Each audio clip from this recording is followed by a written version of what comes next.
Thanks for being here. Thanks for the time, Brian. I want to talk a little bit about the pilot shortage. I guess I need to look at a clicker. So my name's Matt Johnston. I've been in vocational education for more than 30 plus years. I come from the education side. I've gotten really hooked with the bug of aviation. I've been doing that for 25 plus years, somewhere in there, that just fallen in love and marriage the two, my educational background and aviation. And I sit now on an aviation advisory for a couple airports, on a board, University Aviation Association, active with a bunch of things. We'll talk about that later, but enough about me. I want to tell you a little bit about California Aeronautical University. And when I talk to Brian, it's like, he says, let him learn a little bit more about you, what California Aeronautical University is all about, before you talk about what I'm going to bring at the end. And really, California Aeronautical University, we're about community. We're dedicated to closing the gap in aviation. And we're very passionate. Our team's very passionate, much like all of you, very passionate about what you do. If you take a look at the red, we're Part 141 approved school, like many of you. We're also Part 147. We train maintainers. And we're RATP approved through the FAA. We're authorized to do that. We're able to do those things, and in the yellow, it allows our students to fly at age 21. That's a big gap difference rather than age 23. So right out of high school, we can really get there faster, making it the faster track with a 500-hour flight reduction. And we're able to do that by offering inline and online classes. So we offer both residential and online. And we're an aviation-only focused university, so we're very unique, we're very different in that that's all we do is aviation focused. We're just a kind of a hybrid of what you do. And that allows us, because we're a university and we're focused in that area, we're also a partner with United Aviate. So we're a United Aviate institution as well. So this is where CAU kind of fits in the pendulum of things. When you take a look at flight school or academy, you guys, very short-term, very personalized, people that are able to get to know you and have relationships that help build those skills in the aviation industry. And a college and university that has, this environment that people can get lost in, can take 4 years. There's all these different renditions. There's no really head to that dragon. It's just a lot of things going on, multiple majors, multiple studies. Students can get lost. California Aeronautical University, we like to say we bridge the two. We're kind of a hybrid there in the middle. We're very personalized. We can get to know our students. We also can offer all the things that the colleges and universities do with the degrees. So we're able to kind of fit in the middle. We're not your traditional college and university, but we're not your local flight academy or flight school or academy. So we like to say that we can give the best of both worlds. We offer a bachelor's science degree in aeronautics, an associate of science in aviation studies, and a master's of aviation science. That's all we do in addition to the maintenance programs. Brian's going to talk about some of the things King has with maintenance, but just for purpose of this dialogue, talking about just the aviation, we can do that in 3 years. So they can get soup to nuts, 3 years. They complete their aviation degree and all their flight certificates and ratings. We have 4 locations in southern, kind of the southern United States: Bakersfield, Oxnard, Phoenix, and San Diego. We have about 450 students attending our institutions. Our main location is in Bakersfield.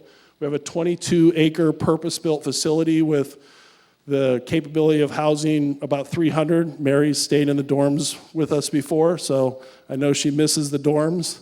But we've got rec center, housing, cafe, a whole flight center where we do the in-house training on a flight deck with shaded ports, and we've just got all kinds of things to offer students when they come in residence and attend.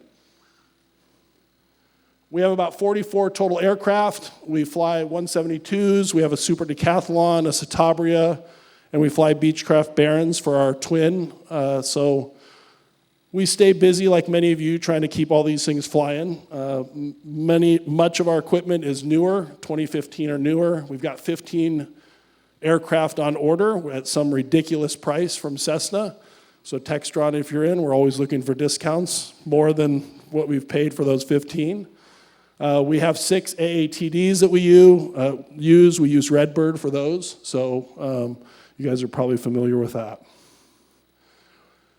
At our university, we also have a flight team, so we compete nationally with other colleges and universities in the market, and doing landing competitions and all types of things. It's kind of like our sports team. We have Alpha Eta Rho fraternity, and we're the largest contractor for the U.S. Air Force Aim High Flight Academy. We trained, they're 250. We do about 75 students for them a year, so we're the largest contractor for them.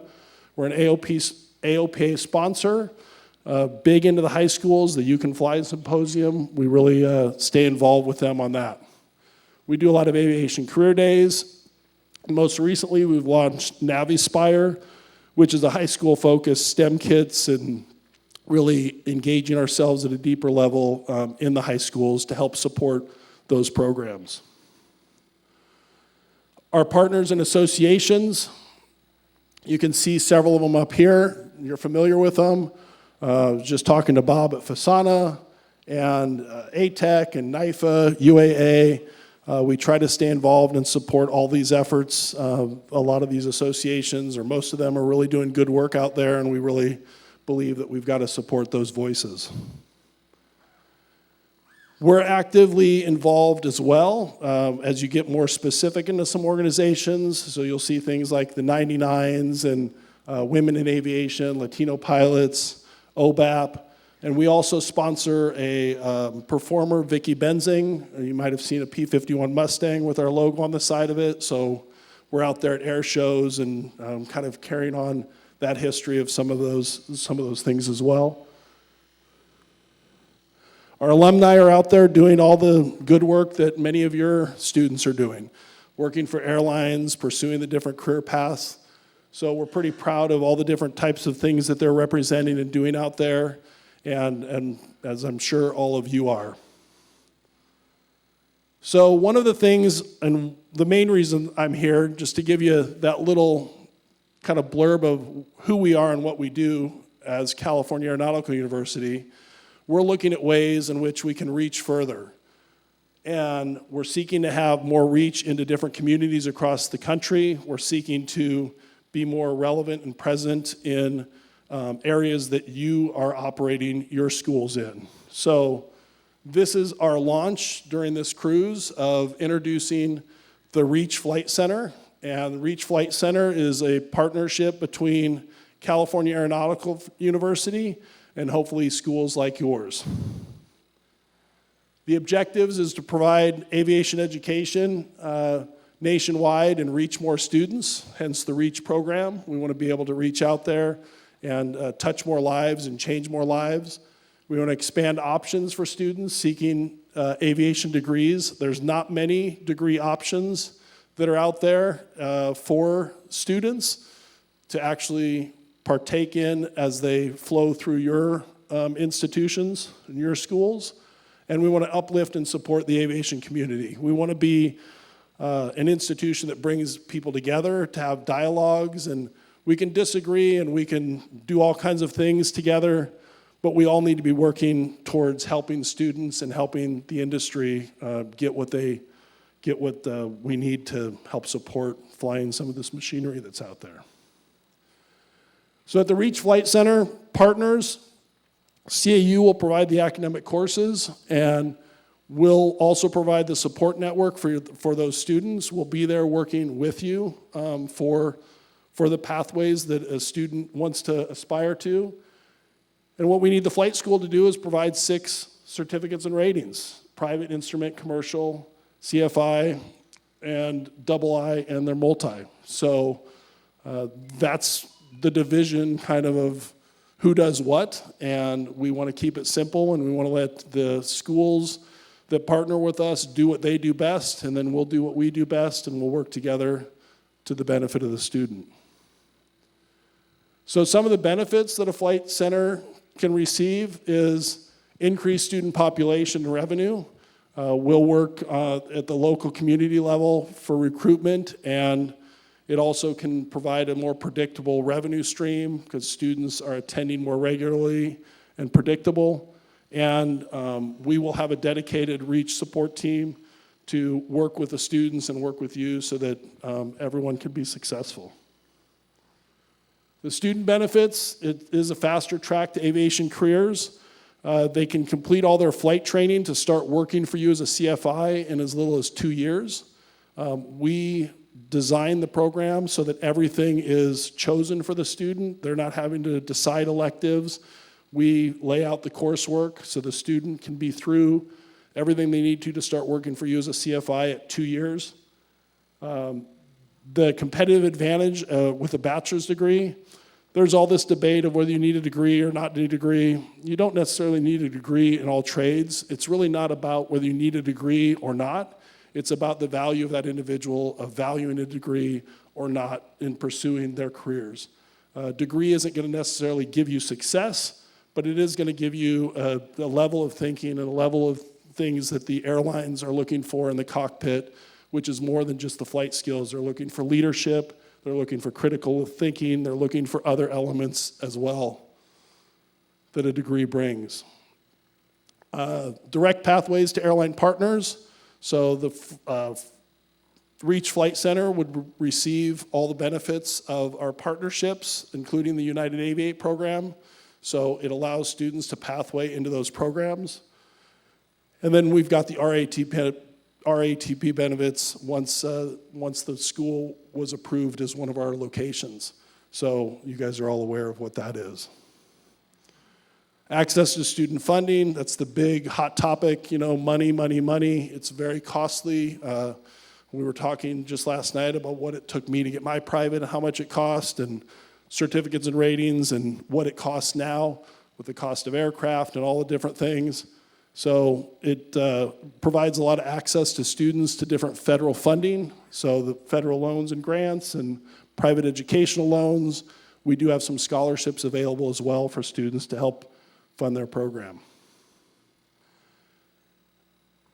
These are some of our partners. Like I mentioned, United Aviate, Alaska, Horizon, Piedmont, Air Wisconsin, SkyWest. We're a SkyWest Elite partner, which gives us a little bit more than the typical SkyWest program. So we're proud of all these relationships and all these partnerships with these different schools.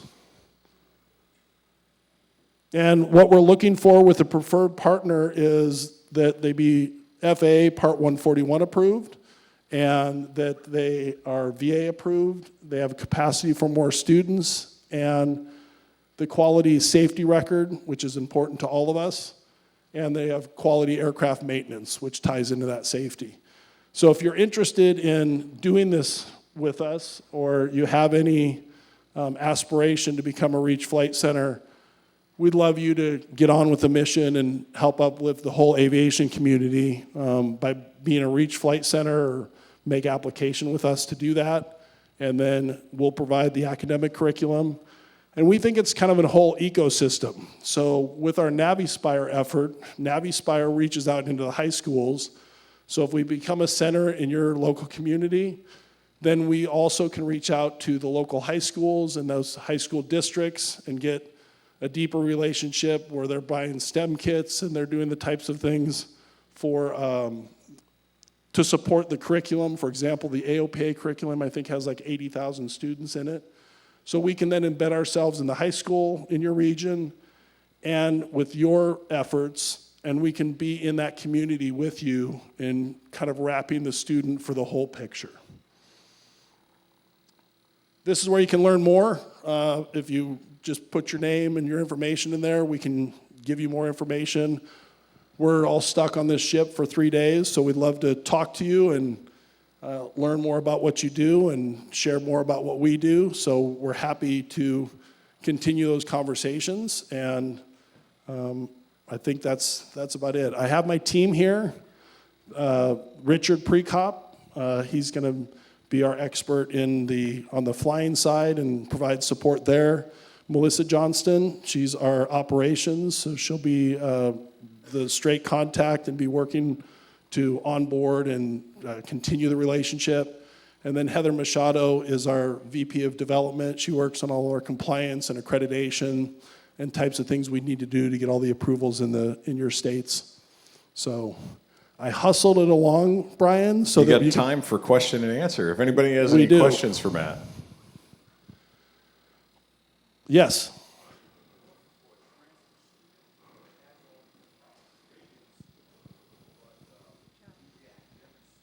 Absolutely. So we'd love to talk to those students, and we can look at transferring in and bring in all of the coursework that they have, their certificates and ratings, and we work with students one-on-one to determine what we can do with them.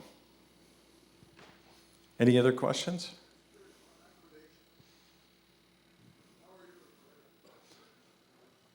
We're an accredited university, so we have access to the Secretary, Department of Education. There's a whole group of accreditors across the country. So we are part of that, and we have the access to all the federal aid, all the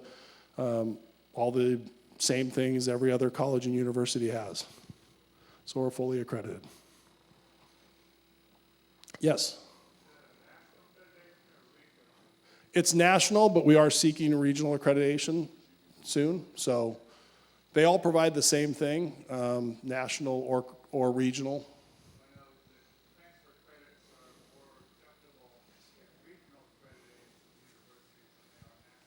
So that there's, talk to me afterwards. I'm going to give you guys an organization. It's called chia.org, CHEA.org. And it's an organization that promotes amongst all accredited institutions.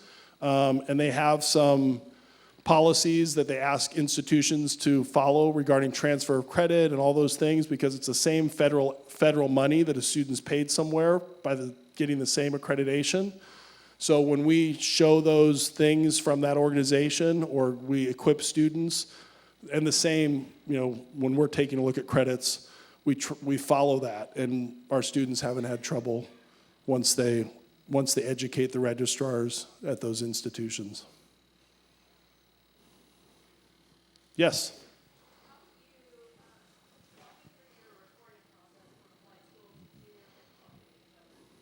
So we've worked very closly with King and Brian, so using the software that King has, we can work to have very similar access to others that are engaged in these types of things. And so what we're trying to do is minimize our intrusion into your operation, and also just protect our students and protect the relationship so that we're staying compliant. So we'll have some standardized reporting. We'll set a cadence to that weekly. Richard will be the instructor of record, so he'll be watching the progress that we can have insights to through the King software. And then we'll work together if there's any issues with students that we need to counsel the student or talk to the student. I might be able to add on to that. So those of you that are already using our CTA platform for your schooling are probably very familiar with it. Those of you that are partnered with a college using that same platform may be familiar.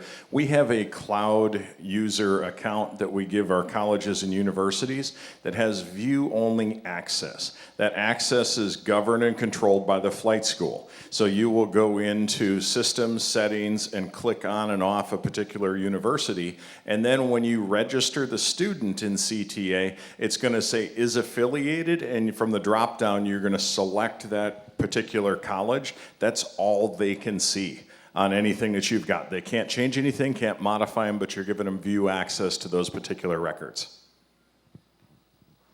Did I answer your question?